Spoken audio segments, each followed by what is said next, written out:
Trump के एक पूर्व सलाहकार ने यूक्रेन युद्ध को मोदी का वार कह दिया है। यह बयान अमेरिका और भारत के बीच रिश्तों में क्या खलबली मचा सकता है?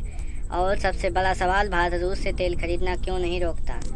आज की वीडियो में जानिए ट्रंप के सलाहकार का विवादास्पद बयान क्या था, रूस यूक्रेन युद्ध से भारत को क्या फ़ायदा हो रहा है और अमेरिका को भारत की पॉलिसी से क्यों दिक्कत है।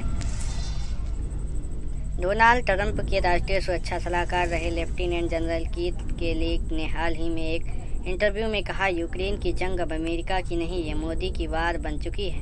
यह बयान किस संदर्भ में आया है?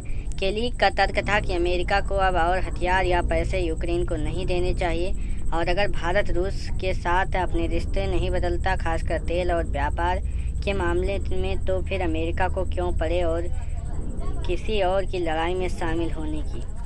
रूस से भारत को क्या फ़ायदा हो रहा? भारत के लिए डील। रूस यूक्रेन जंग शुरू होने के बाद भारत ने रूस से भारी मात्रा में डिस्काउंटेड क्रूड ऑयल खरीदा शुरू किया। रूस ने भारत से 20 से 30% का सस्ता तेल बेच रहा है, जो रिफाइन करके भारत दुनिया को डीजल और पेट्रोल के रूप में एक्सपोर्ट कर रहा है, खासकर यूरोप को। फ़ायदा किसे? भारत एनर्जी या सस्ती एनर्जी, कम इन्फ्लेक्शन। रूस पैसा आता रहता है, अमेरिका की पाबंदियां कमज़ोर होती हैं। अमेरिका और यूरोप भारत से रिफाइंड ऑयल ले रहे हैं, इंडी रिसेंटली वही रूसी तेल। भारत तेल खरीदना क्यों नहीं बंद करता? भारत का स्टैंड। भारत ने बार बार कहा है कि वो अपनी एनर्जी सिक्योरिटी को प्राथमिकता देता है।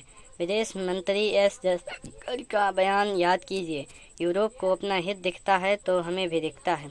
रोकने पर क्या होगा? तेल महंगा होगा, महंगाई बढ़ेगी, विकास दर पर असर पड़ेगा और रूस की जगह कोई और देश भारत को इतने सस्ते में तेल नहीं देगा।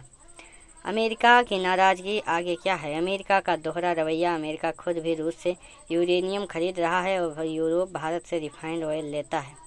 फिर भारत से शिकायत क्यों? क्या इससे भारत अमेरिका रिश्तों में असर पड़ेगा? संभावना कम है। भारत अमेरिका को चीन के खिलाफ एक अहम रणनीतिक साझेदार मानता है, लेकिन 2024 और 25 के अमेरिकी चुनाव में भारत पर दबाव बढ़ सकता है, खासकर अगर ट्रंप दोबारा आते हैं। यूक्रेन युद्ध भले ही रूस के और यूरोप के बीच हो, लेकिन इसके जियोपॉलिटिकल रिपेल इफ़ेक्ट्स दुनिया भर में महसूस हो रहे हैं और भारत की रणनीति फ़िलहाल उसके फ़ायदे में दिख रही है। आपको क्या मानना है? क्या भारत को रूस से तेल खरीदना जारी रखना चाहिए? और क्या अमेरिका का यह बयान सिर्फ राजनीतिक ड्रामा है या रणनीतिक दबाव है? कमेंट में बताइए।